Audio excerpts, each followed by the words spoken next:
History is written by the victors, but sometimes in order to win, they must erase the very people who taught them how. Before Rome became legend, it learned everything from a superior civilization, the Etruscans. They were the ones who planted the seeds of Rome, from its fortified cities to its symbols of power. And in return, Rome wiped their name from human memory. The Etruscans didn't collapse. They were made to disappear. A silence perfectly staged, cold, calculated, and lasting 2,000 years. What made Rome so desperate to hide its own origins? What were they so afraid of in their former teachers? In today's episode of Bedtime History, we're not just uncovering a forgotten civilization. We're exposing a carefully orchestrated silence and searching for the truth behind one of the ancient world's greatest mysteries. When you brush off the dust of time from an ancient stone, the first thing that appears isn't an answer. It's a footprint. Faint, uncertain, yet undeniable. A trace that tells us someone walked this land long before Rome ever spoke its first word, a presence that history chose to forget. Those footprints stop in the misty plains of Tuscany, where gentle hills quietly hide nameless cities and wordless tombs. The Etruscans didn't arrive with the thunder of war chariots or the light of holy scriptures. They emerged like a shadow that already knew the land, as if they were simply returning to continue something left unfinished from a time older than history itself. Their origin is a riddle, a mystery scholars have debated for thousands of years with no final answer. And that mystery forms the first and deepest crack in the story of who they were. Herodotus, the Greek historian often called the father of history, offered a tale laced with myth. He claimed the Etruscans were once Lydians from Anatolia, modern-day Turkey. After a long famine, their king decided to split the nation in half. One part stayed behind. The other, led by Prince Tyrrhenus, set sail westward in search of new land. They landed in Umbria, Italy, and from there built a new civilization. The Greeks called them the Tyrrhenians. The Romans would later call them the Etruscans. If that story is true, it would make them Eastern migrants, bringing a foreign legacy into the heart of Europe. But centuries later, another Greek historian living in Rome, Dionysius of Halicarnassus, strongly disagreed. After studying the Etruscan language, religion, and customs, he argued they had no connection to the Lydians at all. Their language resembled nothing else in the region. He concluded with confidence that the Etruscans didn't come from anywhere. They were native to Italy, an indigenous people who had evolved separately since prehistoric times, with a culture like no other. This debate isn't just academic, it cuts to the heart of identity. If the Etruscans came from the East, they were outsiders on the European map. But if they were native, then why did their writing, beliefs, and social structures feel so alien, even compared to neighboring Italic peoples? They seemed like an anomaly, a cultural outlier in the flow of the peninsula's development. Unlike Rome, which had the legend of Romulus and Remus, the Etruscans left no clear origin story, no founding hero, no sacred ancestor. They appeared like a whisper, impossible to trace to a single moment. There's a quiet discomfort whenever people speak of their beginnings, because if they weren't from here, how did they understand the land so intimately? And if they were, why did they feel so foreign? This sense of not quite fitting in may be precisely why Roman history, in its need to craft a strong, clean identity, had to erase them. Nothing disturbs a rising empire more than the reminder that its foundations were laid by a people it couldn't fully explain or control. To Rome, the Etruscans were an unsolved equation, and in a world obsessed with order and logic, an unsolved equation is a threat. Maybe it was that very ambiguity, the clouds surrounding their origins, that became their first sentence, long before the last Roman soldier ever marched across their final city. If those faint footprints across the soil of Italy marked the beginning of a mystery, then the first shape they carved into the land wasn't Rome. It was cities with walls curved and soft, like the worn lines on the forehead of someone who has seen too much. The story of Rome often begins with wolves, milk, and two abandoned brothers building an empire from faith and iron. But that's a legend, one crafted long after the truth had already happened. The truth is that long before Romulus raised an axe to carve Rome's first boundary, powerful Etruscan cities like Veii, Tarquinia, and Cerveteri were already standing tall, complete with underground drains, grand temples, and intricate rituals. Rome wasn't born out of emptiness. It was born in the shadow of a greater civilization. The Etruscans were the ones who planted the very idea of an organized city, of power expressed through symbols, of society functioning through rules, systems that Rome would later steal, reshape, and claim as its own. For the first centuries of Roman history, what we call the Kingdom period, everything that would later be considered Roman was really just an ambitious copy of existing Etruscan structures. And that connection wasn't vague. It was carved into the very names of Rome's early kings. Legend says that 3 of Rome's first 7 kings, Tarquinius Priscus, Servius Tullius, whose mother was Etruscan, and Tarquinius Superbus, were either of Etruscan blood or origin. They didn't just rule Rome, they shaped it. Tarquinius Priscus is credited with building the massive Cloaca Maxima drainage system, laying the groundwork for the Roman Forum, and beginning the construction of the Temple of Jupiter on Capitoline Hill. These weren't minor projects. They were the backbone of a future empire. But the Etruscan legacy wasn't just brick and stone. It flowed into every corner of Roman political and religious life.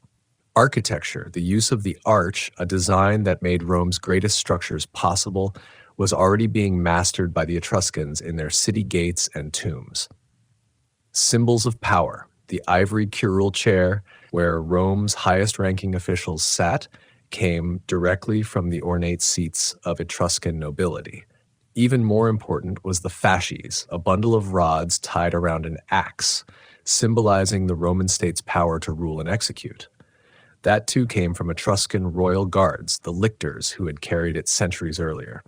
Rituals, the Roman triumph, the most glorious parade a general could receive, with chariots, purple robes, and divine honors, was likely a near replica of an Etruscan ceremony.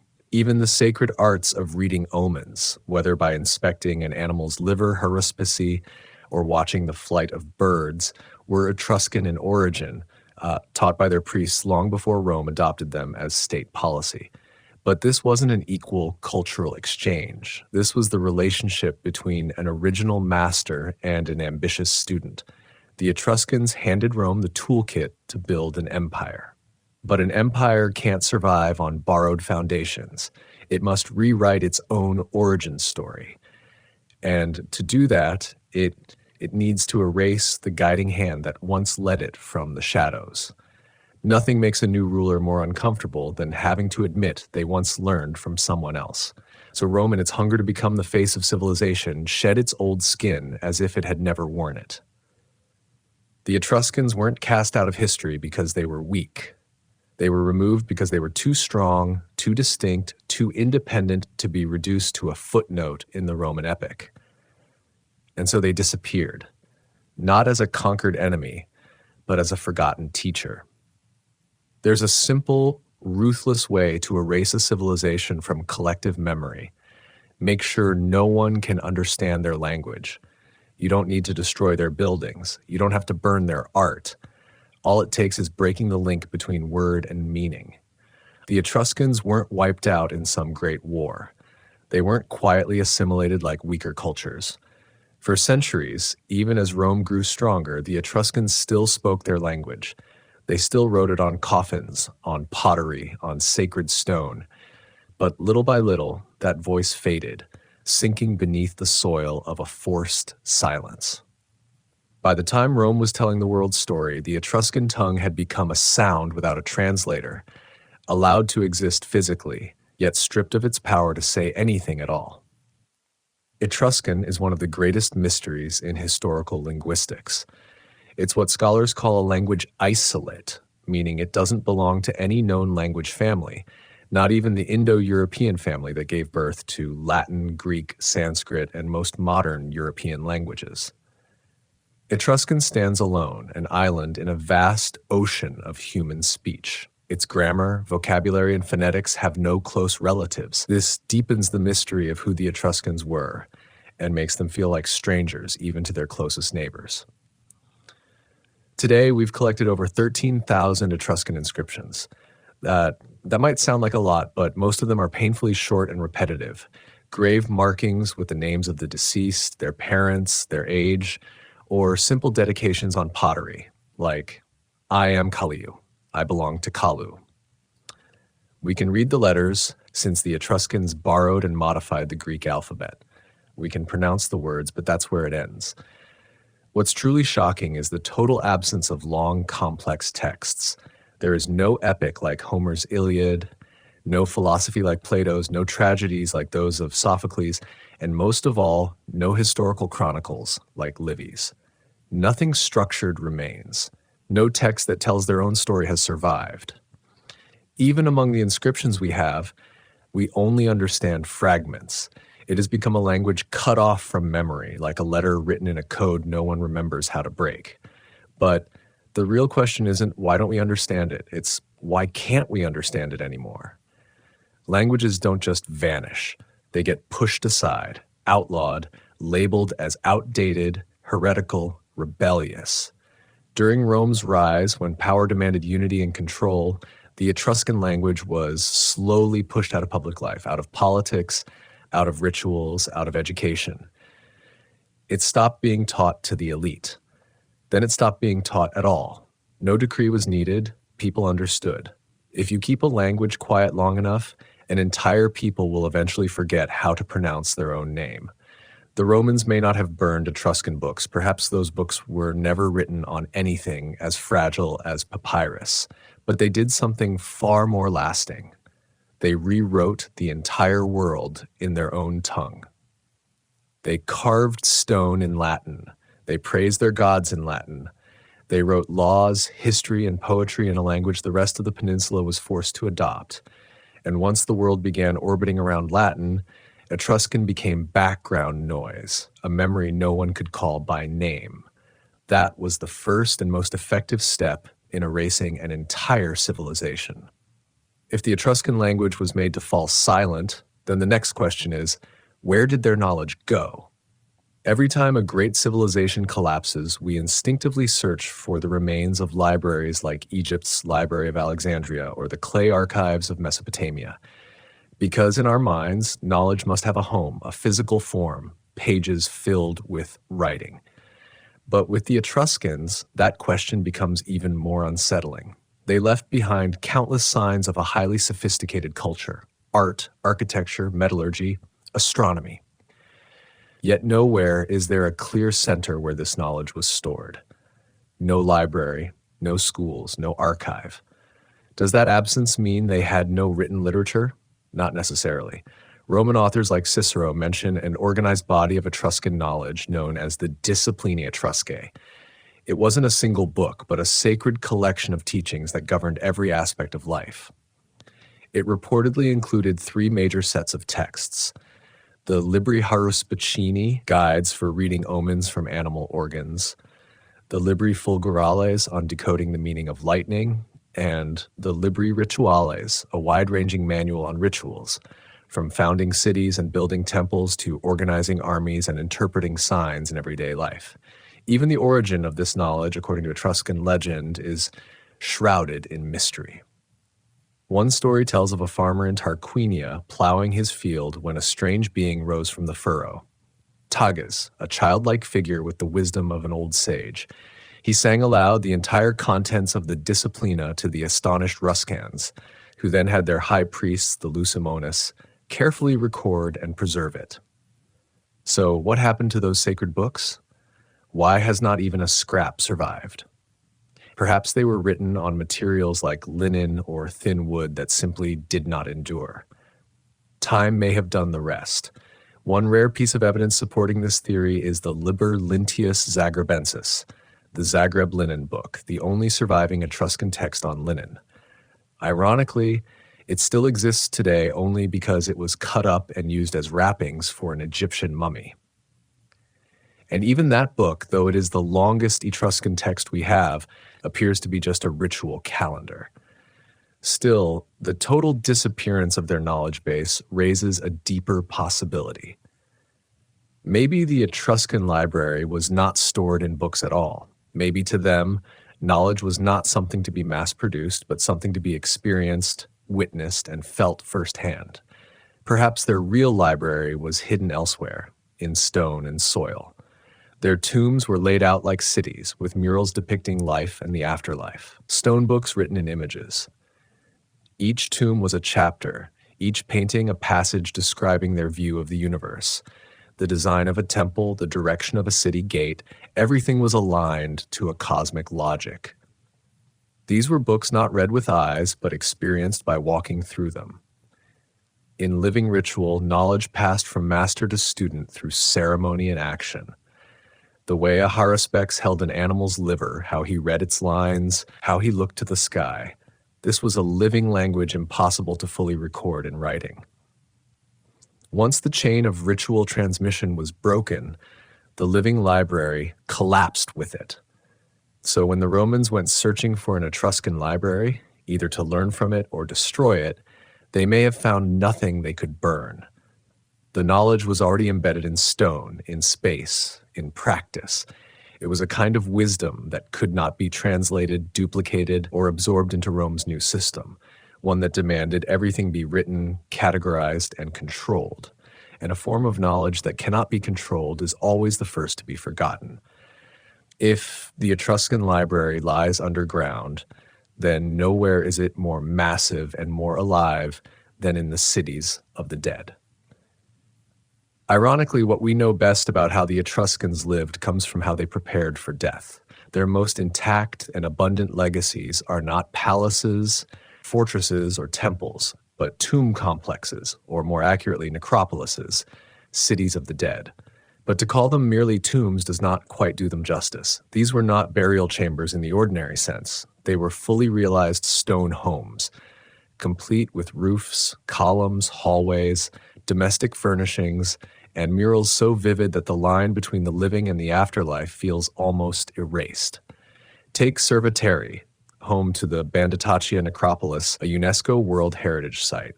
This was not a cemetery, it was a real city for the departed. There were planned streets, small public squares, and hundreds of mound-shaped tombs, tumuli, that looked like rounded houses, each one belonging to a family across generations. Inside, craftsmen carved the soft volcanic rock to recreate exact replicas of Etruscan homes. Multiple rooms, stone beds, chairs, columns, even daily objects etched into the walls. The dead were not simply buried. They were given an entire world, carefully reconstructed, as if life did not end but simply continued in another realm, parallel and uninterrupted. To truly feel the soul of the Etruscans, you must go to Tarquinia and step inside the tombs painted with murals. Here, on the damp walls of eternal darkness, art bursts forth with breathtaking life. Unlike the formal ceremonial art of Egypt or the myth-laden, idealized beauty of Greece, Etruscan art is a joyful shout celebrating the moment. You will not see gods judging souls or spirits in torment. Instead, in the tomb of the leopards, a grand banquet is underway. Noble men and women recline on elegant couches, dining and conversing together. Musicians play double flutes, lyres are strummed, and the atmosphere radiates joy, intimacy, and a striking sense of gender equality. In the tomb of hunting and fishing, the energy is kinetic. A young man dives from a cliff into blue water, perhaps a metaphorical leap into the afterlife. Others fish from boats as birds soar above. It is a tribute to nature's beauty and the simple thrill of physical experience. In the Tomb of the Augurs, more complex funeral rituals appear. Figures seem to mourn, but there are also games and wrestling matches. A masked figure named Fursu emerges, seemingly orchestrating a violent spectacle. This suggests that the Etruscan worldview held darker corners, rituals and beliefs we still do not fully grasp. Their attention to death, paradoxically, reveals the most about how they lived. Unlike Rome, where death was often tied to military glory or political legacy, the Etruscans seem to view death as a natural, gentle extension of life. They did not glorify sacrifice, they illustrated preparation. They did not promise heaven. They built a place where the dead could continue living as they always had, surrounded by color, sound, and sacred rhythm. And that unsettled Roman historians. In a world where death was supposed to be solemn, instructive, and moralizing, the Etruscan tombs represented something dangerously subversive: the freedom to remember in one's own way, the freedom to carry on without judgment. What could not be controlled was not written down. It was silenced or distorted. So when we step into those tombs today, we are not just exploring the past. We are listening to voices that were never allowed to speak in the world of the living. If the murals inside the tombs show us how the Etruscans lived, then their sculptures and artifacts reveal who they truly were. When language falls silent and books are nowhere to be found, art becomes the last voice still speaking. In Etruscan civilization, art was not mere decoration. It was memory given form.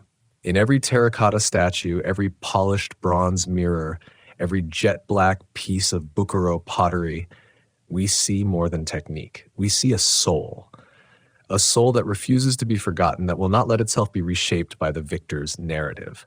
Unlike Greek art, which aimed for ideal proportions, symmetry, and the transformation of humans into gods, or Roman art, practical and rigid, chiseling stern portraits of emperors and senators, Etruscan art breathes with spontaneity, warmth, and emotional expression. It does not distance itself from the viewer. It draws you in. The figures are real people with glances, gestures, and emotions that feel both deeply human and strangely unfamiliar. Consider some of their masterpieces.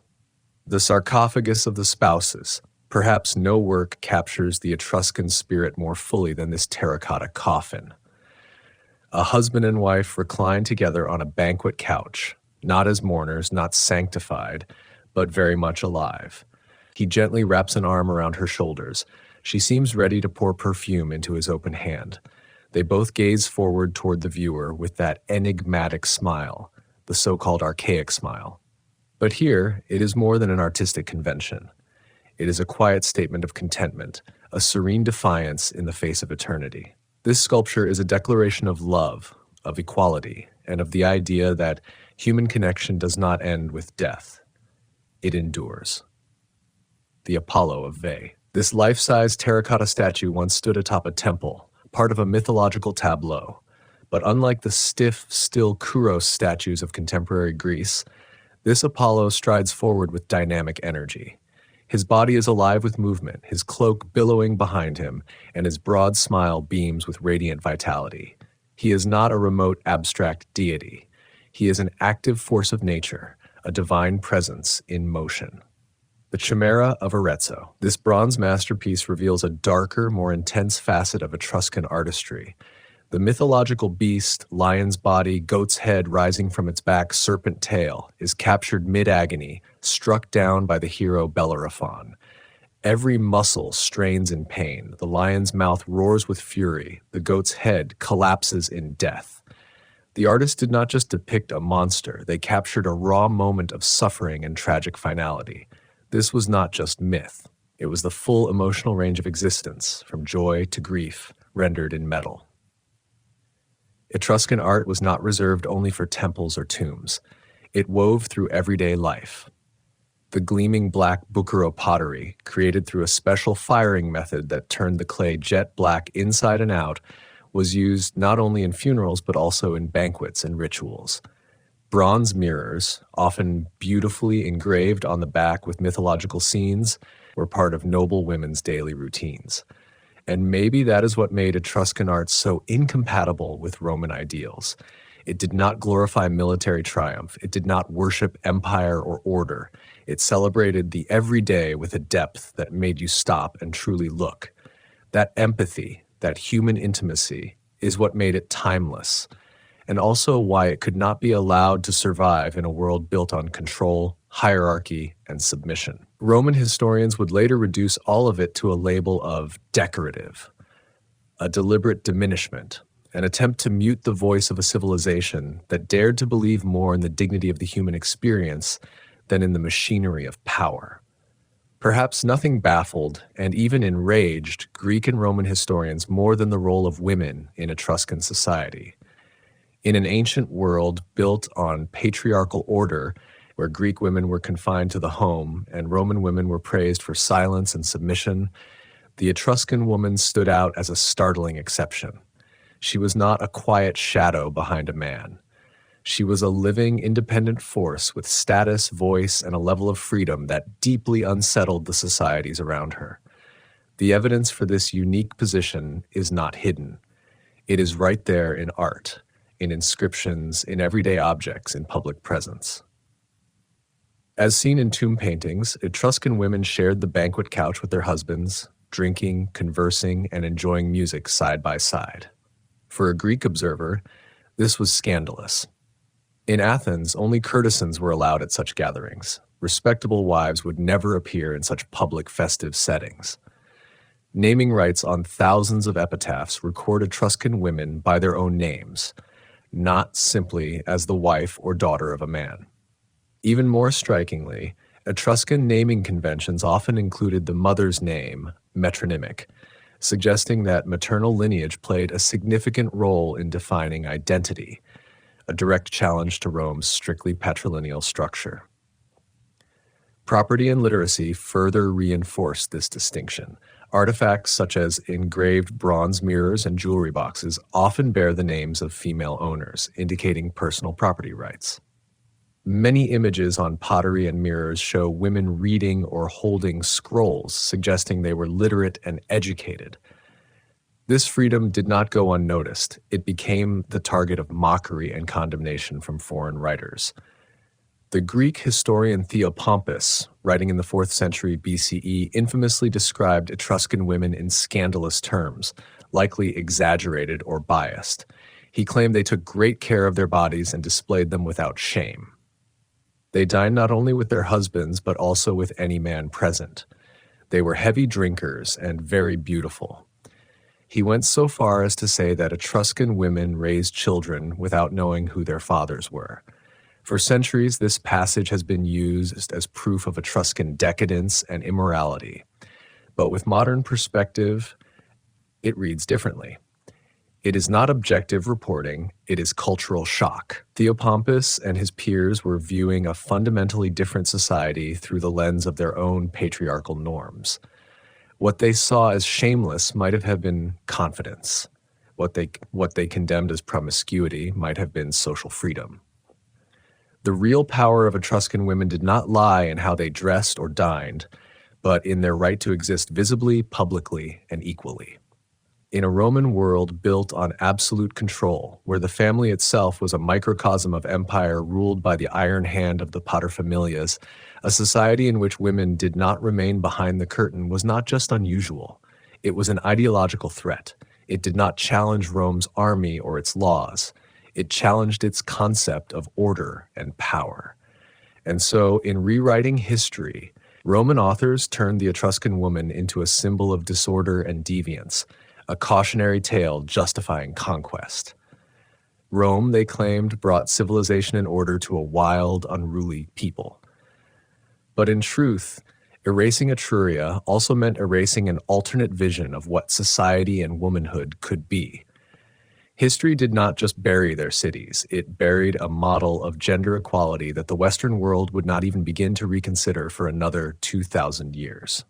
If Etruscan society unsettled the Romans with the freedom of its women, then their spiritual world left the Romans both struck and deeply uneasy. Etruscan religion bore little resemblance to any belief system surrounding it. There were no wild myths of passionate gods and feuding deities like those atop Mount Olympus. Their religion was not a mythology to be told.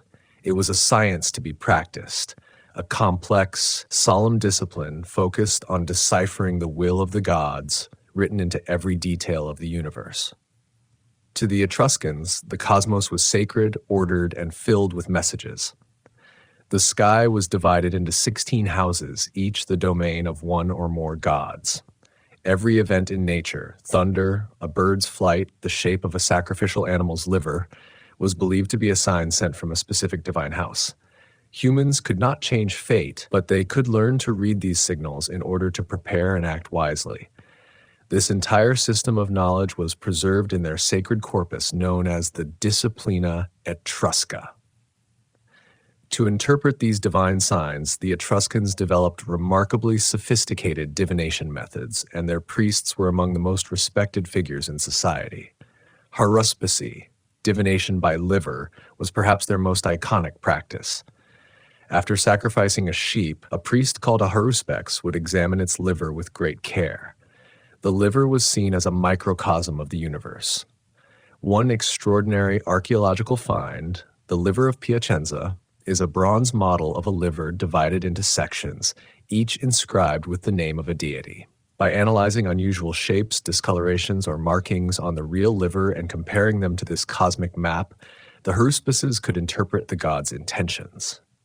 Augury, or bird divination, was another method. Priests known as augurs would watch birds within a sacred space, observing their flight paths, calls, numbers, and species. Each detail carried meaning, signaling omens of good or ill. This practice would later become deeply embedded in Roman public ritual. Brontoscopy, or lightning divination, was regarded as the most direct and powerful form of divine communication, especially from the supreme god Tinia, akin to Jupiter or Zeus. The Etruscans believed Tinia could hurl different types of lightning from different regions of the sky, each carrying its own specific message. Decoding these messages required knowing the time of day, the season, and the exact location in the sky where the lightning appeared. It was a demanding and precise spiritual science. In this worldview, deities like Tinia, Uni, the supreme goddess akin to Juno, and Minerva, goddess of wisdom akin to Minerva, were not figures to bargain with. They were vast, distant forces operating under strict cosmic laws. Humans did not beg for favors, they listened for instructions. The priest was not a miracle worker, but a scholar, a gifted translator between the divine and the human. The Romans were undeniably fascinated by this system. They adopted many Etruscan divination practices, and Etruscan haruspices continued to be revered in Rome well into the imperial era. Yet at their core, the two worldviews could never fully align. The Romans, with their practical mindset and obsession with dominion, could not accept a universe where fate was fixed and unchangeable. Over time, Roman gods became more human, more political, supporters of state power and sponsors of conquest. Meanwhile, the Etruscan gods remained distant, mysterious, and uncompromising, keepers of a cosmic order that humans could observe but never alter. This profound difference in how each civilization viewed the divine-human relationship became one of the great divides between their cultures. One empire sought control, the other sought understanding. One built altars to affirm power, the other read the sky for quiet instruction. And in that silence between thunderclaps and bird cries lay a chasm too wide for the two to ever truly bridge. When we think of the great empires of the ancient world, we often imagine a single seat of power, a glorious capital where all roads lead. Athens in Greece, Babylon in Mesopotamia, and of course Rome itself. Entire imperial structures were built around one political, military, and cultural core. But once again, the Etruscans defied that model. They created a flourishing civilization without a capital city, without a supreme ruler, and without ever founding an empire in their own name. Instead, the Etruscans existed as a network of powerful independent city-states known as the Etruscan League, or the Dodecapolis, the League of 12 cities. Cities like Veii, Tarquini, Volci, Caere, Clusium, and others were each self-governing states. They had their own governments, their own armies, and often distinct artistic styles and customs. Their unity was not dictated from above. It was a loose alliance rooted in shared language, religion, and economic interests. Once a year, representatives from these city-states would gather at a sacred site known as Fanum Voltumnae, the sanctuary of the god Voltumna. The exact location of this site remains an archaeological mystery, but ancient sources describe it as a place of major religious festivals and important intercity discussions. There, they would elect a high priest or ceremonial king with a one-year term. Yet this figure held mostly symbolic and religious authority, not centralized political or military control. This decentralized model had clear advantages. It allowed an incredible diversity of culture to bloom. Each city became a hub of creativity, competing in wealth, innovation, and artistic finesse. That's why Etruscan pottery, sculpture, and tomb architecture vary so dramatically from city to city. It also fostered a dynamic, adaptive society, one where power was not concentrated in the hands of a single ruling class. But this same model proved to be their Achilles heel when faced with a fundamentally different kind of force: Rome. Rome, in stark contrast, was built on centralization and iron discipline. It had a singular goal and pursued it relentlessly: conquest. The Etruscan city-states, with their long histories of rivalry and occasional conflict, were never able to forge a truly unified and sustained military front. They could form temporary alliances in the face of common threats, but those alliances often fell apart once the danger passed or local interests took precedence. Rome exploited this vulnerability with surgical precision. It never needed to face the full strength of Etruria all at once. Instead, it used a divide-and-conquer strategy, focusing on one city at a time. The decades-long siege and eventual destruction of Veii, ending around 396 BCE, is a textbook example. While Veii fought desperately, other Etruscan cities hesitated or failed to intervene with enough force or urgency. When Veii fell, Rome didn't just gain fertile territory, it sent a message. Etruscan unity was an illusion. So the fall of the Etruscans wasn't just a military defeat. It was the collapse of a political model. A multi-centered world that valued local autonomy could not stand against the relentless force of a centralized state engineered for war and expansion. The Etruscans may not have wanted an empire. Perhaps they didn't even believe in the idea of absolute power. But tragically, it was that very lack of imperial ambition that made them easy prey for one. In the end, a civilization that didn't need to conquer was conquered and consumed by one that did. The silence Rome reserved for the Etruscans was not the indifference of strangers. It was the heavy, guarded silence of a child who refuses to speak of their parents after an irreparable falling out. The deepest link and the deepest wound between these two civilizations wasn't forged on the battlefield. It was etched into the very walls of Rome, carved into the throne itself. It was the era of the Etruscan kings. According to tradition, Rome was ruled by 7 kings before it became a republic. And remarkably, the final and most influential of those kings came from Etruscan blood, the Tarquin dynasty. Their story, as told by the historian Livy, reads like an epic of ambition, enlightenment, and ultimately betrayal. The dynasty began with Lucius Tarquinius Priscus, a wealthy and capable man from the Etruscan city of Tarquinia. Believing his homeland offered too few opportunities for advancement, he and his intelligent wife, Tanaquil, moved to Rome, a young city brimming with potential. Legend tells that as they approached the city, an eagle swooped down, snatched Tarquin's hat, flew into the sky, and gently placed it back on his head. Tanaquil, skilled in reading omens, interpreted the sign as a mark of destiny. With his wealth, talent, and the refined influence of Etruscan culture, Tarquinius quickly won the favor of the people and the Roman king, eventually ascending to the throne himself. He is credited with transforming Rome from a village into a true city, laying down infrastructure that would form its foundation. The last king of Rome was his descendant, Lucius Tarquinius Superbus, Tarquin the Proud. He ruled as a tyrant, trampling Roman traditions and instilling fear in the nobility. Tensions built, waiting for a spark.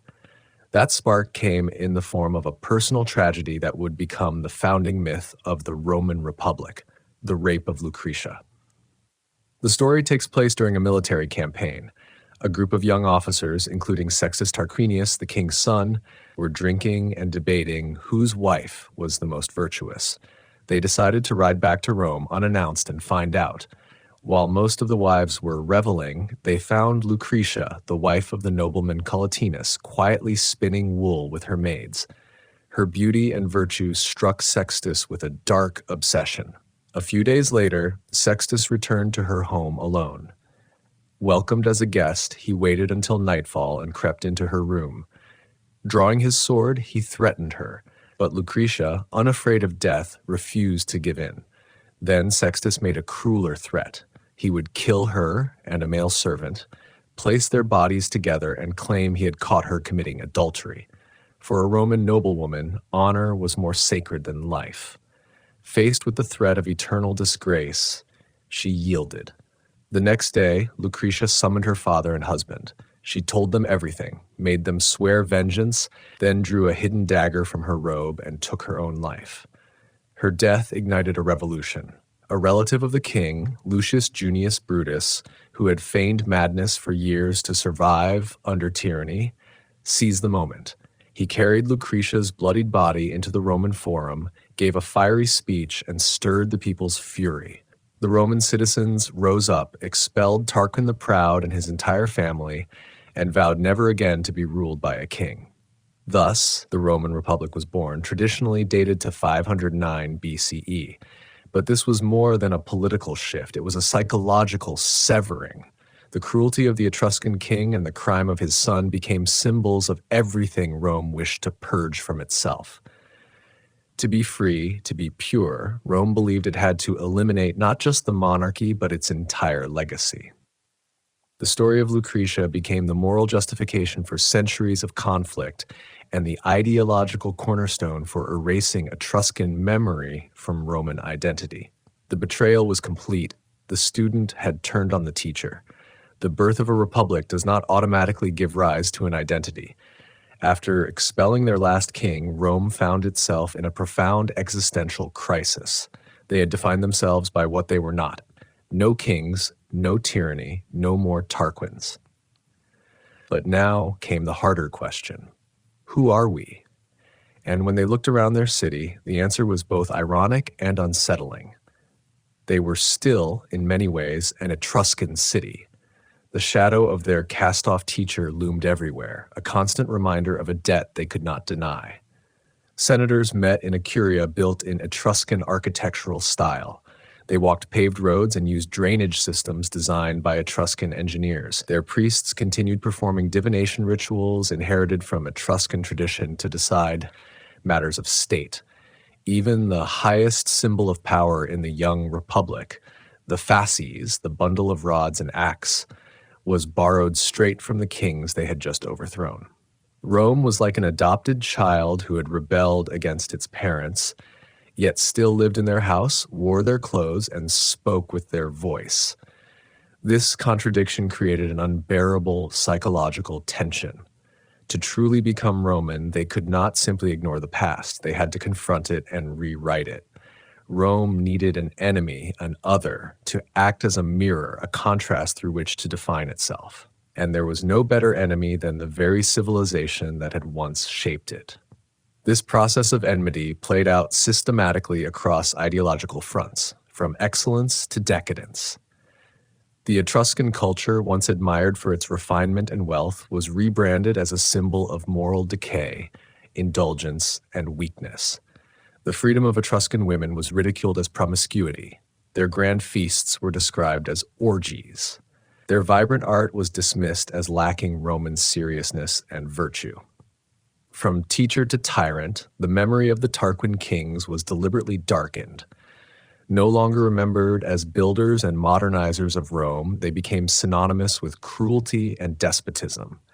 Their Etruscan origins were emphasized as the very root of their foreignness and brutality, traits deemed incompatible with the so-called Roman spirit.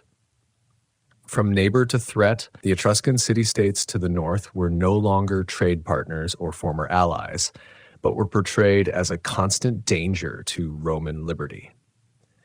Any support they offered to help the Tarquin family reclaim the throne, such as the legendary conflict with King Lars Porsena of Clusium, was twisted into proof that the Etruscans were inherently hostile to Roman freedom.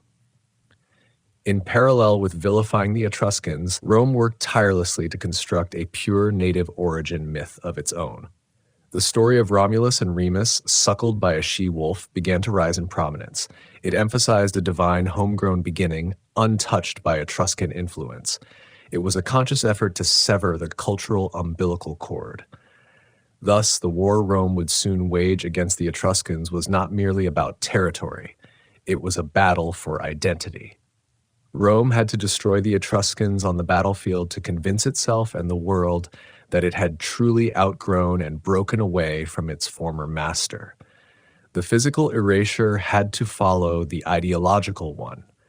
The enormous cultural debt that Rome had borrowed would not be paid with gratitude. It would be paid with oblivion. The conquest of the Etruscan city-states, then, was not just imperial ambition. It was a bitter, violent act of self-definition. When a civilization is forgotten, we often blame time, as if forgetting were a natural erosion. But in the case of the Etruscans, the fading was not passive, it was deliberate. Erasure did not begin with firebombs or instant conquest. It began with rewriting. Once history had been rewritten, once the enemy had been clearly named, military action became the next logical step. Rome's war against the Etruscans was not a grand, sweeping invasion. It was a slow, ruthless dismantling stretched across centuries, a grinding conquest, one city at a time. And no fall was more symbolic or more fateful than the fall of Veii. Veii was no ordinary city-state. It was the most powerful, wealthy, and strategically located of all the Etruscan cities, just 16 kilometers north of Rome across the Tiber River. For centuries, Veii had been both a fierce rival and a thorn in Rome's side. The two cities clashed repeatedly over control of fertile land and key trade routes along the river. For Rome, Veii was more than a military opponent. It was a mirror of the prosperity they envied and the greatest obstacle to their northern expansion. As long as Veii stood, Rome would never fully control its own destiny. According to the historian Livy, the final war began around 406 BCE and lasted for 10 grueling years, a siege so prolonged it was often compared to the Greek war against Troy. Rome committed itself completely. For the first time, Roman legions were forced to fight through the winter. An enormous shift from the seasonal campaigns of the past, the siege of Veii pushed the young republic to its limits. Commanding Rome's forces was Marcus Furius Camillus, one of the most legendary and controversial figures of the early republic. After years of failed attempts to breach Veii's defenses, Camillus realized that brute force alone was not enough. The city's walls were too strong. Instead, he chose a daring and unexpected tactic, ironically reflecting the very engineering sophistication Rome had inherited from the Etruscans. Rather than batter the gates, Roman troops dug a tunnel beneath the city. Livy recounts the moment with dramatic flair. As the tunnel reached the foundations of the temple of the goddess Uni, Juno, inside Veii, the Etruscan king was performing a sacrificial ritual. The high priest declared that whoever offered the entrails of the animal would be granted victory. At that precise moment, Roman soldiers burst through the temple floor, seized the offering, and presented it to Camillus. Simultaneously, Roman forces launched an all-out assault from outside the walls. Caught between two fronts, above and below, Veii collapsed. The fall of Veii in 396 BCE marked a turning point in Roman history. For the first time, Rome had completely annihilated a major rival and absorbed its territory.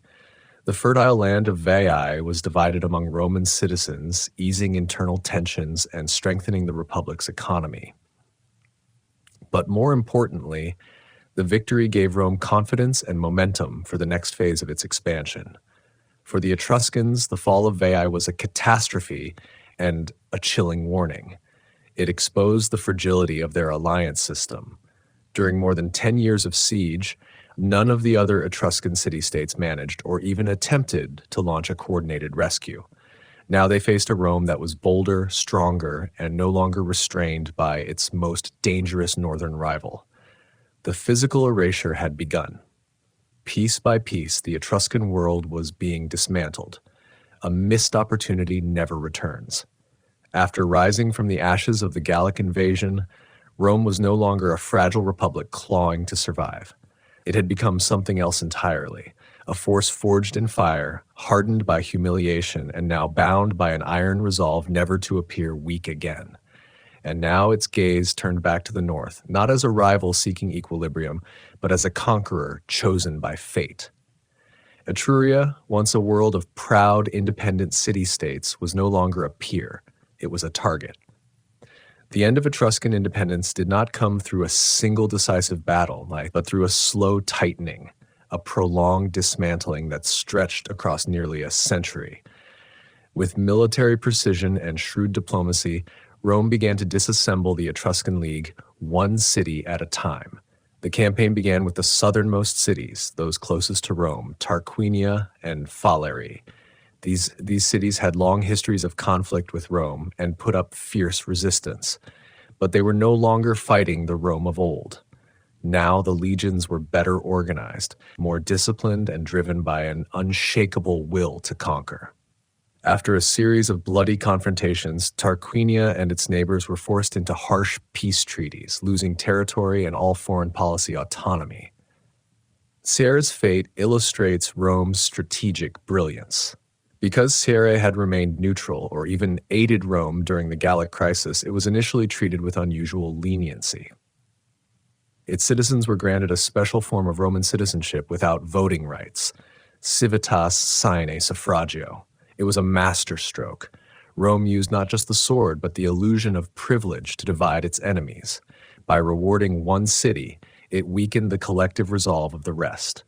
Still, this favor was temporary. Eventually, Carrhae too would be absorbed completely. With the south pacified, Rome moved deeper into the Etruscan heartland. Finally, recognizing the existential threat, the northern cities made a last desperate effort to unify. A broad coalition of Etruscan cities finally came together, culminating in one last stand against Rome at the Battle of Lake Vadimon in 310 BCE. It would prove to be one of the most tragic chapters in Etruscan history. The Etruscans fought with all the courage of a people defending not just their land, but their very identity. Yet courage was not enough. The Roman legions, with superior discipline and battlefield tactics, crushed the coalition. That single defeat shattered the military backbone of Etruscan resistance. Rome wasted no time consolidating its hold with calculated efficiency. Colonies. Rome established colonies of its citizens and Latin allies on strategically important Etruscan lands. These settlements served not only as military outposts, but also as cultural spearheads, spreading Latin language, law, and lifestyle. Roads. Military highways, such as the Via Cassia, were driven through Etruscan territory, enabling swift troop movements to crush rebellion and binding the new provinces tightly into the Roman core. Treaties. Defeated cities were forced into so-called alliances with Rome. In reality, these agreements stripped them of sovereignty. They could no longer conduct independent diplomacy, and they were obliged to supply troops for Rome's wars. By the mid-3rd century BCE, the conquest was complete. Every Etruscan city-state had been subdued. The sword had done its work. Political independence was over. But the fall of a people does not end on the battlefield.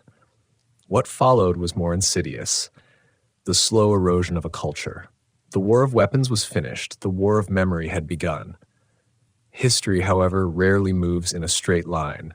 Just as Rome basked in the triumph of Veii, confident ascendant, and casting its gaze northward like a young conqueror, disaster struck from an unexpected direction. A new force, wild and terrifying, descended from the Alps. They were the Gauls, fierce Celtic tribes, and they delivered a blow so devastating it haunted Roman memory for centuries. Around 390 BCE, a Gallic army led by the chieftain Brennus poured into the Italian peninsula. Their initial aim may have been simple: raiding, perhaps seeking new land. After defeating an Etruscan force, they laid siege to Clusium, an Etruscan city-state. Clusium called upon its ally Rome for help. Rome dispatched envoys to negotiate, but not only did the talks fail, the envoys broke sacred diplomatic law by taking up arms against the Gauls in battle. Outraged, Brennus abandoned Clusium altogether and turned his fury directly toward Rome. Rome's legions marched out to meet him at the river Allia, a small tributary of the Tiber. The battle that followed was one of the most humiliating defeats in Roman military history. The Roman soldiers, disciplined but unprepared for the chaotic ferocity of Celtic warfare, were shattered by the Gauls' explosive charge and blood-curdling war cries. The army collapsed.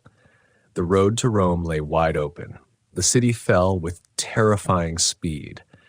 Only a small garrison of defenders and senators held out on the Capitoline Hill. The rest of Rome was sacked and burned. Most buildings were destroyed and archives were lost forever.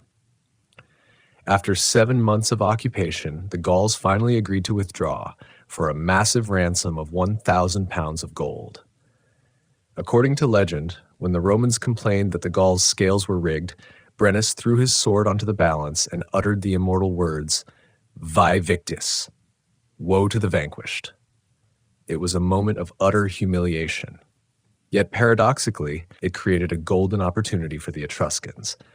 Their greatest enemy had been humbled, disgraced, and drained. If there was ever a time to strike back to reclaim lost cities or even erase Rome itself, it was now. But the chance slipped away.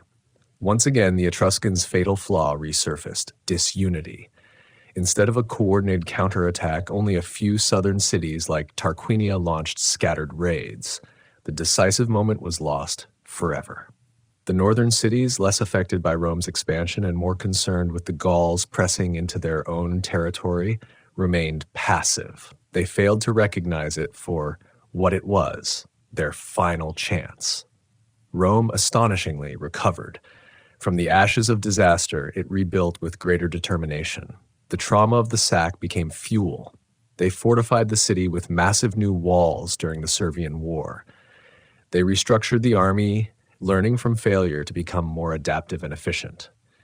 The ever-present fear of another invasion hardened Rome's foreign policy into something new. If Rome was to be safe, it had to control all of Italy. The Etruscans had missed their moment. They had underestimated Rome's will to survive. When Rome rose again, it was stronger, more ruthless, and driven by vengeance. The conquest of Etruria was no longer just about territory. It was about reasserting Rome's dominance, about ensuring it would never again be humiliated. And now, one by one, each Etruscan city would face a Rome reborn in fire. This time, there would be no hesitation and no mercy. The most effective conquests are not those that destroy a people physically, but those that make them forget who they were.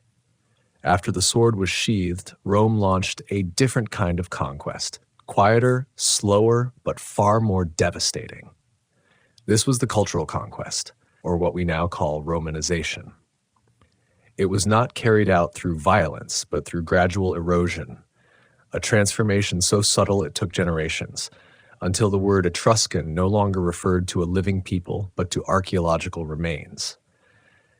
This process unfolded across every facet of life: administrative and legal domination. The independent political systems of the Etruscan city-states were dismantled. Traditional offices such as the zeloth or lucumo disappeared, replaced by Rome's municipal government structure. Roman law replaced local customs. Latin became the language of courts, contracts, and commerce. To survive and thrive in this new order, the Etruscan elite had no choice but to learn and use Latin. Demographic and economic shifts followed. The founding of Roman colonies brought tens of thousands of Latin-speaking settlers directly into the heart of Etruria. This did not merely shift the demographic balance, it reshaped the economic and social landscape. The Romans introduced new agricultural methods, commercial models, and trade networks. Etruscan noble families, seeking to protect their status and wealth, adapted. They sent their children to Roman schools, married into Roman families, and gradually merged into the empire's elite. In doing so, they became agents of their own cultural fading, a pragmatic choice, but a deeply tragic one. The disappearance of language and religion followed. With Etruscan no longer spoken in public life, the language retreated to private spaces, whispered only by the elderly until it too fell silent. Religious rituals, though some, like haruspicy, were preserved for their usefulness, were gradually absorbed into the Roman state cult. The old gods were forgotten as temples to Greco-Roman deities rose across Etruria. The divine language of the Etruscans, once read in thunder, birds, and livers, was muted. The final blows to Etruscan identity came through two seismic political events in the late Republic: the Social War, 91 to 88 BCE. Cities across Italy, including Etruscan ones, rose up demanding full Roman citizenship. After a bloody conflict, Rome conceded, granting citizenship to all free inhabitants of the peninsula. In theory, it was equality. In reality, it erased local identities. Etruscan and Samnite became geographic labels, not cultural or political ones. Everyone was now Roman. Sulla's civil war. Shortly after, during the brutal civil war between Marius and Sulla, many Etruscan cities backed the wrong side, Marius. When Sulla triumphed in 82 BCE, he unleashed savage retribution. Cities like Volterra, Clusium, and Arezzo were heavily punished. Land was confiscated, nobles were executed or exiled, and this purge shattered the last pillars of the Etruscan aristocracy, those who had still preserved remnants of their heritage. By the early empire under Augustus, Romanization was complete. The Etruscans no longer existed as a distinct people. They were not annihilated by genocide. They were absorbed entirely. They became Romans. And when the last person to speak the ancient language passed away, the silence became total. History from that point on belonged to the victors. By the time the Roman Empire stood at the height of its power, its borders stretching from Britain to Egypt, the name Etruscan no longer conjured images of enemies or rivals. They had become something else entirely, a ghost in memory, an echo from a distant past, a curiosity for scholars and nostalgic minds. No longer a threat, they were now a mystery. In the imperial era, when the Etruscan language had already fallen completely silent in everyday life, a few Roman intellectuals began to look back on their legacy with peculiar interest. Emperor Claudius and the Lost History. Perhaps the most remarkable figure in this rediscovery was none other than the Roman Emperor Claudius, who reigned from 41 to 54 CE.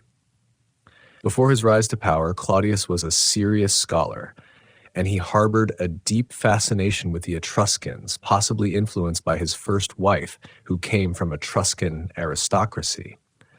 He dedicated years to studying and writing a comprehensive 20-volume history of the Etruscans titled Tyrennica.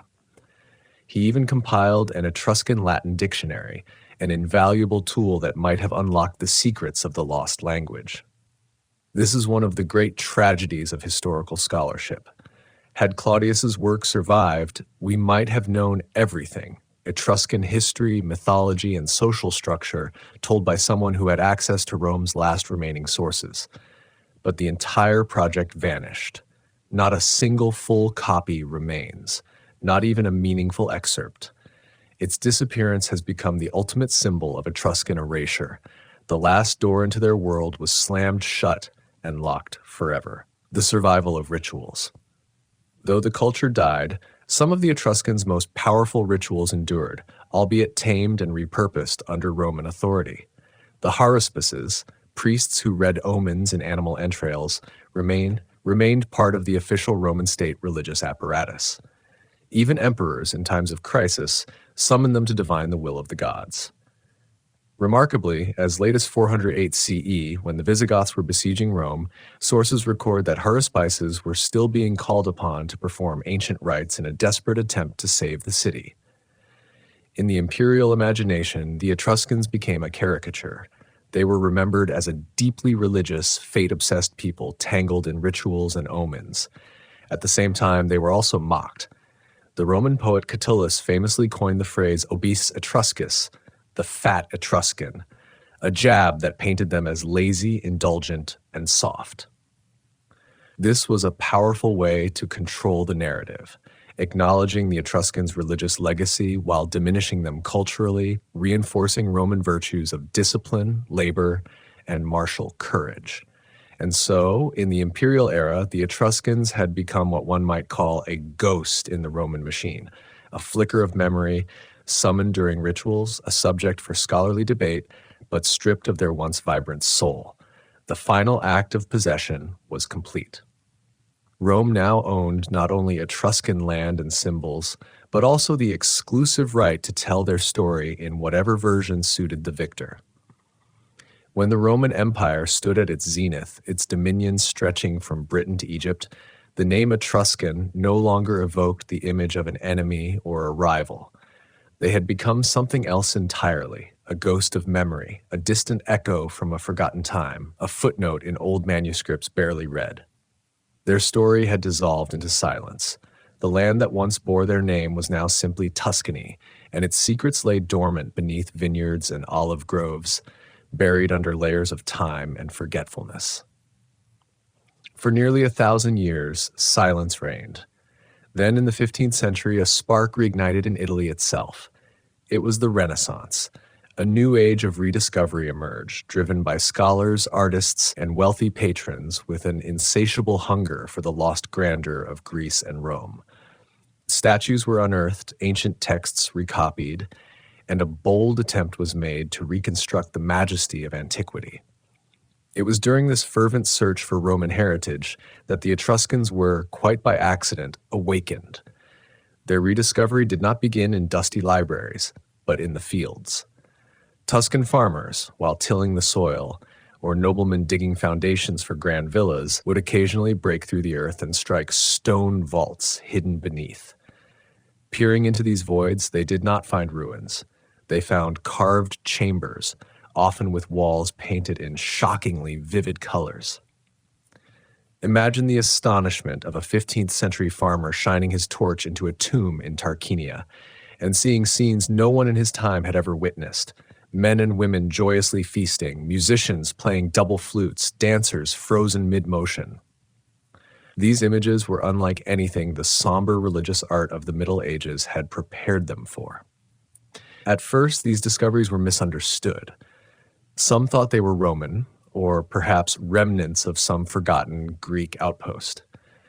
The name Etruscan still floated in the writings of Livy and Pliny, but no one knew what their material culture actually looked like. The Etruscans were a people with no face, but as more tombs were uncovered, along with bronze artifacts, glossy black Bucaro pottery, and inscriptions written in a strange alphabet, some scholars began to realize they were seeing something different. This was not Greek. This was not Roman. This was a lost civilization. By the 17th and 18th centuries, this curiosity exploded into a full-blown aristocratic obsession known as Etruscaria. Wealthy collectors such as the Medici Grand Dukes of Florence began to hunt for and display Etruscan artifacts. The bronze masterpiece Chimera of Arezzo, discovered in 1553, became a symbol of Tuscany's mysterious and glorious past. The Etruscans were romanticized as keepers of ancient secrets, masters of art, ritual, and perhaps even magic. Though sometimes lacking scientific rigor, this enthusiasm laid the foundation for a new discipline. Scholars like Luigi Lanzi in the late 18th century began cataloging and studying artifacts systematically, working to distinguish Etruscan art from Greek influence and attempting the earliest efforts to decode the Etruscan language. The excavation had begun. After a millennium of silence, the Etruscans had begun to speak again, not with voices, but through images, objects, and the traces they had left deep in the earth. Their second life, a life of memory and archaeology, had finally begun.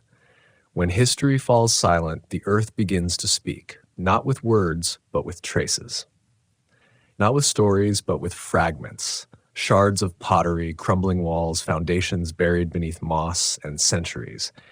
If the Renaissance cracked open the door to the Etruscan world through curiosity and wonder, it was modern archaeology, with its science, rigor, and patience, that lit the lamp and began to shine it into the deepest corners of that lost civilization.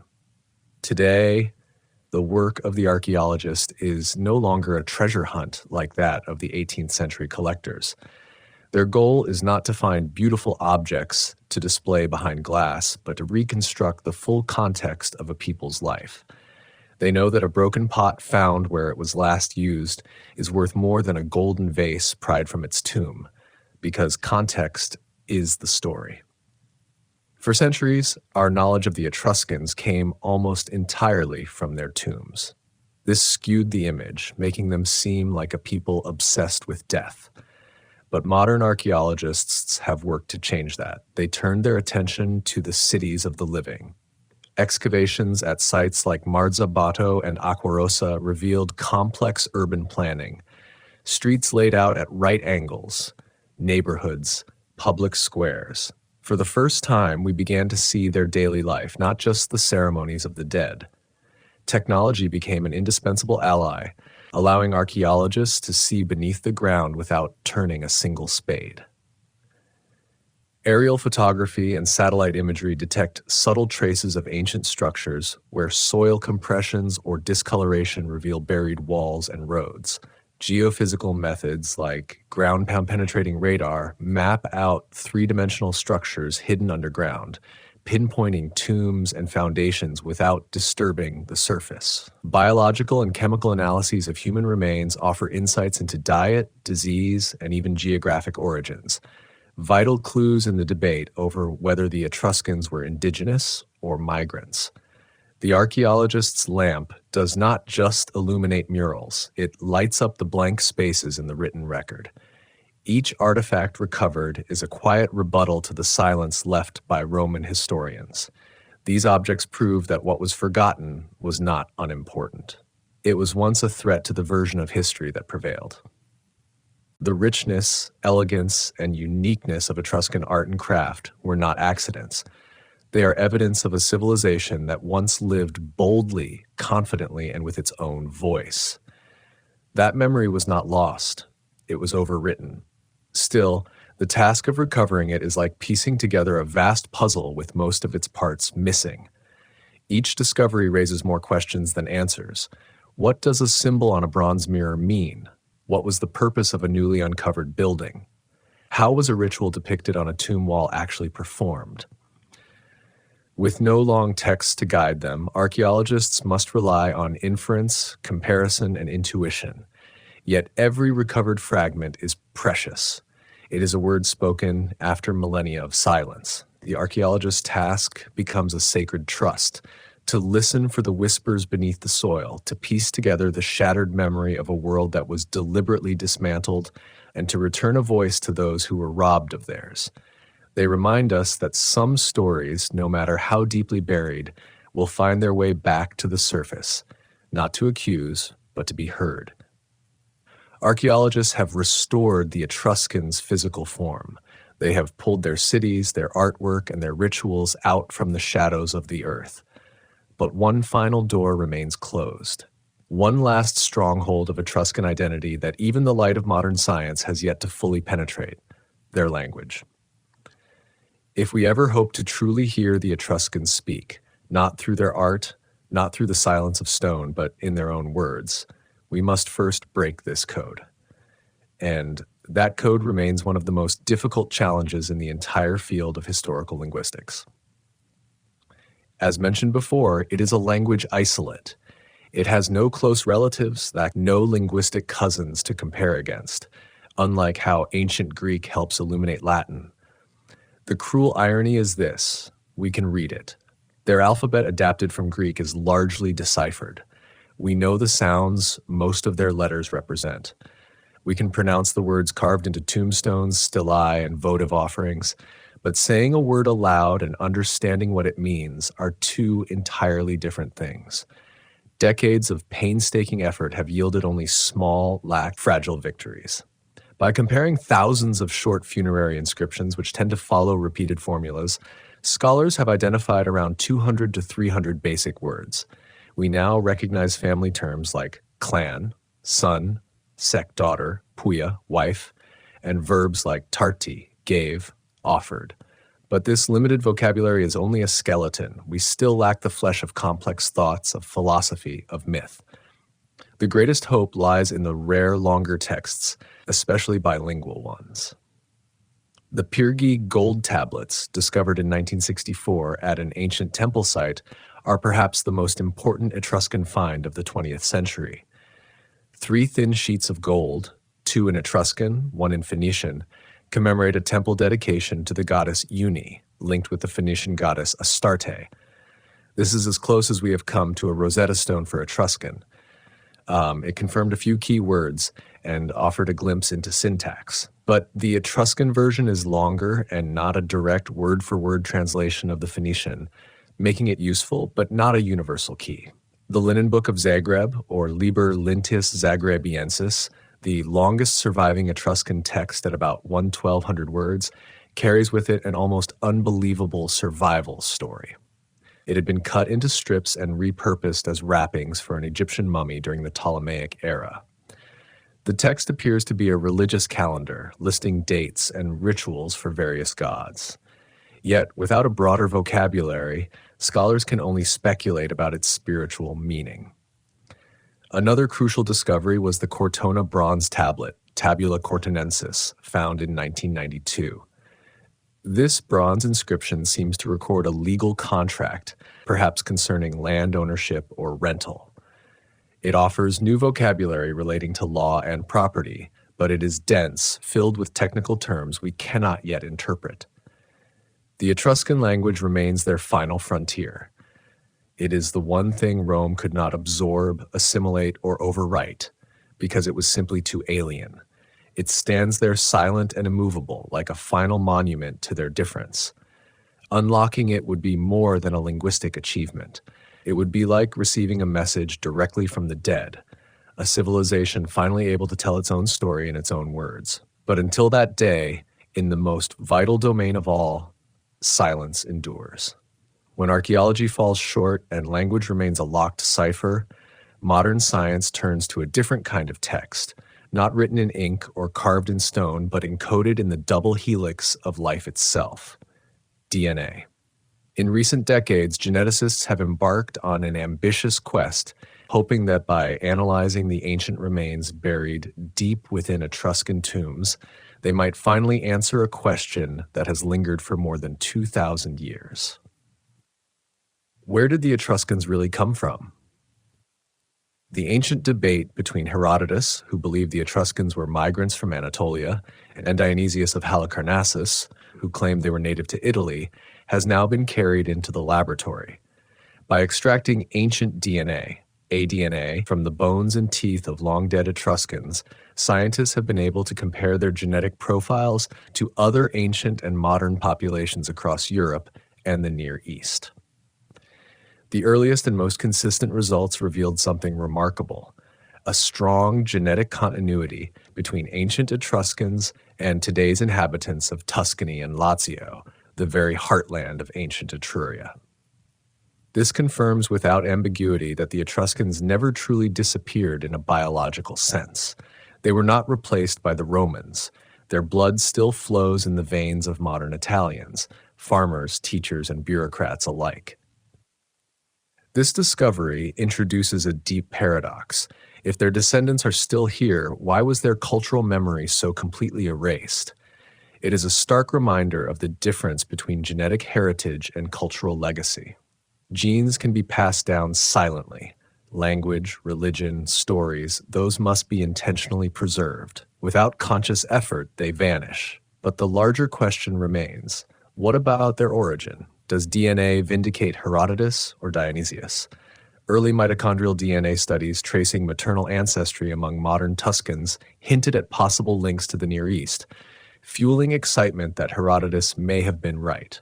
However, more comprehensive and decisive studies in recent years, using full genomes extracted directly from ancient Etruscan skeletons, tell a different story. A landmark study published in 2021 analyzed DNA from over 80 individuals buried across Etruria, covering a time span of 800 years. Its findings significantly clarified the picture. Etruscan genomes showed overwhelmingly local ancestry. They closely resembled the genetic profiles of Italic-speaking peoples living in other parts of the peninsula, including the Latins of early Rome. There was no evidence of a recent large-scale migration from Anatolia. The genetic verdict is in. Dionysius was right. The Etruscans were not mysterious outsiders. They were native Italians, kin to the very Romans who would one day conquer them. So, how do we explain their unique language and culture? The prevailing hypothesis, now bolstered by genetic evidence, is that the Etruscan language was not imported, but a survivor.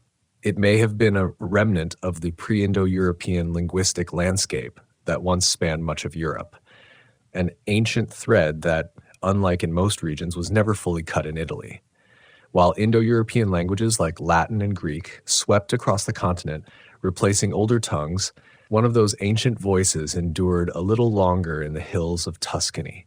The ghost in the blood has spoken, and it tells a story of deep native roots in Italian soil. Far from making the Etruscans less mysterious, this revelation makes them all the more extraordinary.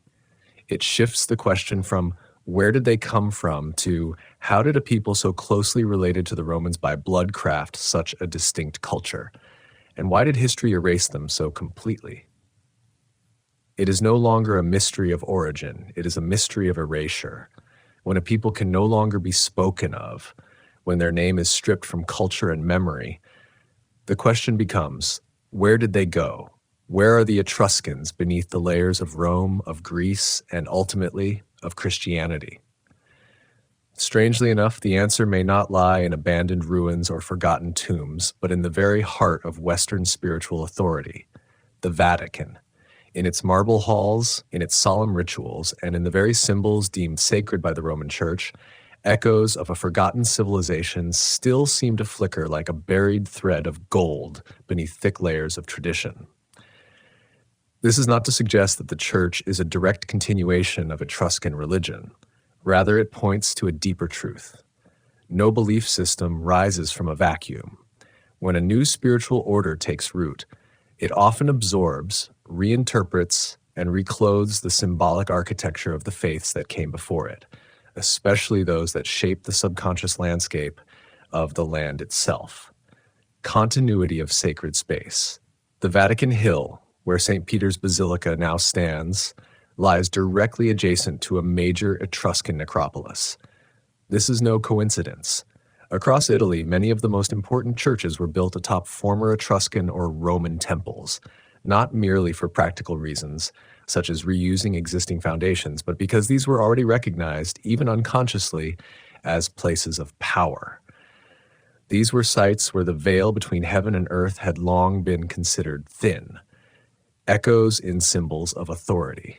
The crozier, the curved staff carried by bishops symbolizing spiritual shepherding, bears an uncanny resemblance to the latus, the curved staff of the Etruscan augur, the priest who interpreted divine signs by observing the flight of birds. The litu is used to mark out sacred space in the sky, the templum, where omens could be received. Both staffs draw a line between the sacred and the profane. Both are tools for reading signs, guiding communities, and claiming authority over the invisible. The papal tiara, the now retired triple-tiered crown once worn by popes, is another potent symbol. Its three levels strongly evoke ancient cosmologies, including that of the Etruscans, who conceived of the universe in three realms: heaven, earth, and the underworld. Etruscan high priests were seen as mediators between these realms. The tiara may thus be a distant echo of this worldview, an unconscious inheritance of symbolic structure rather than doctrine. The role of the mediator, the title Pontifex Maximus, still held by the Pope, originated in pagan Rome.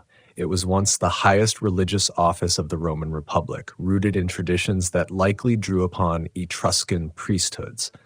The word pontifex, meaning bridge builder, reflects an ancient role, the one who connects heaven and earth, mortal and divine.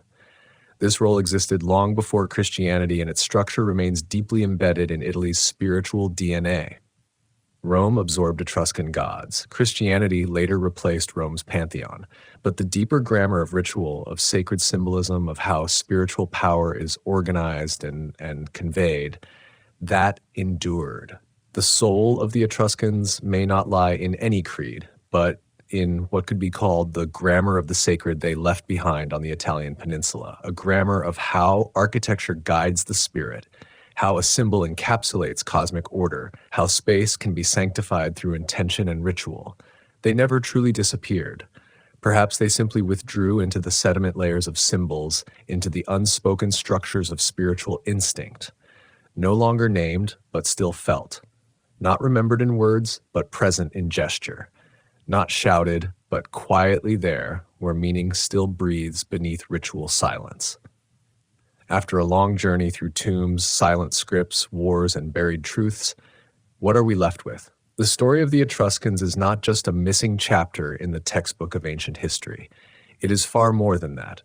It is a mirror, one that reflects back how we construct our understanding of the past and forces us to ask uncomfortable questions about history, civilization, and memory itself. Why does their story matter so much even today? Because it forcefully challenges the linear tale of progress we are so often told. History is typically written as a straight line, a relay race from one civilization to the next, each supposedly more advanced than the last. In that version, Rome's victory over the Etruscans is framed as inevitable, the triumph of a superior model, more organized, more disciplined, more powerful.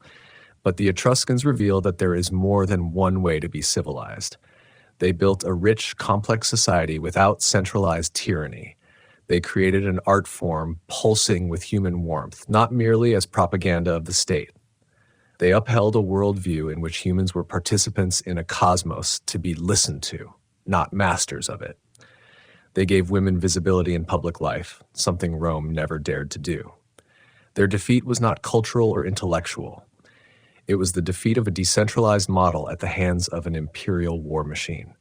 Their story asks us, is the victorious model always the better one? More profoundly, their erasure lays bare the politics of memory.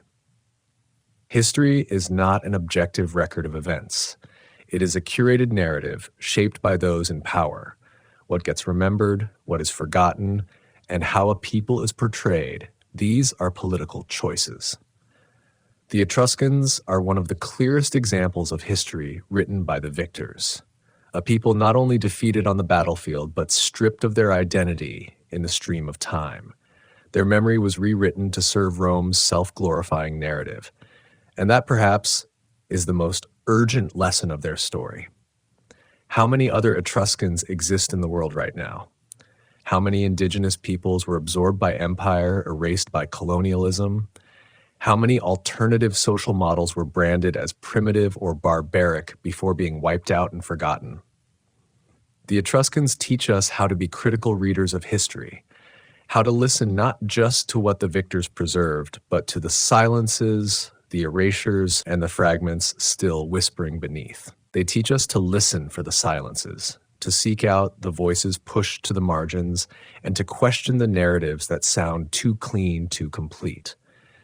In the end, the Etruscans matter because they are a permanent question mark placed beside the bold assertions of official history. They remind us that the past is not a fixed monument. It is a battleground of ideas, of ghosts, of echoing voices that still have something to say. To study them is not only to learn about a people long gone, but to practice listening to the silences of the world we live in now. And so our journey comes to an end. But the story of the Etruscans does not. It cannot end because it never truly had a beginning nor a clear conclusion. It lingers like an unfinished circle, a question suspended in the air of history. We began with an absence, a civilization that seemed to have vanished into thin air. But layer by layer, through the dust of archaeology, the patterns of DNA, and the traces of borrowed symbols, we have come to see they never really disappeared. They are everywhere.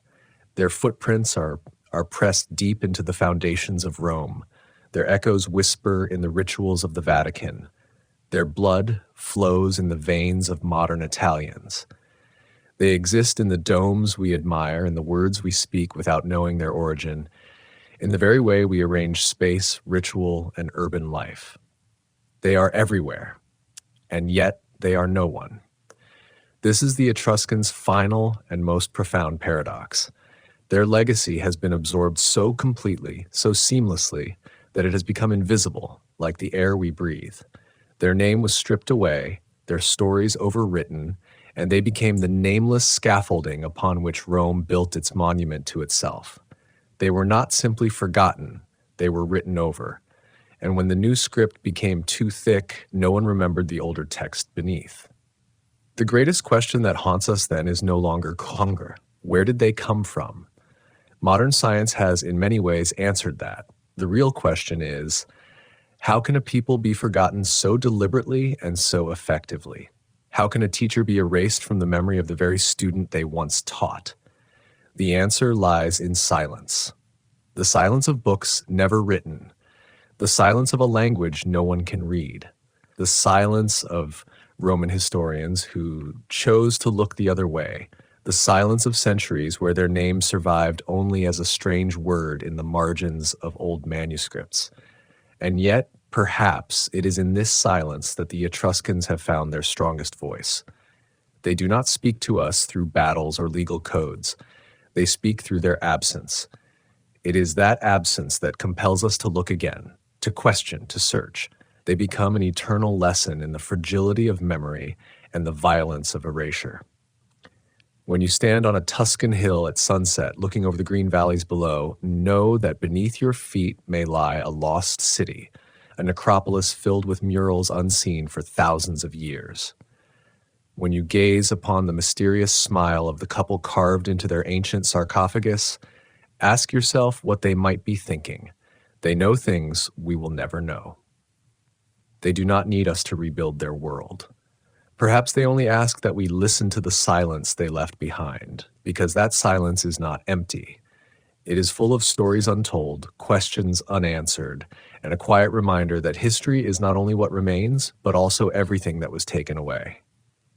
And that is their final legacy, a silence that speaks.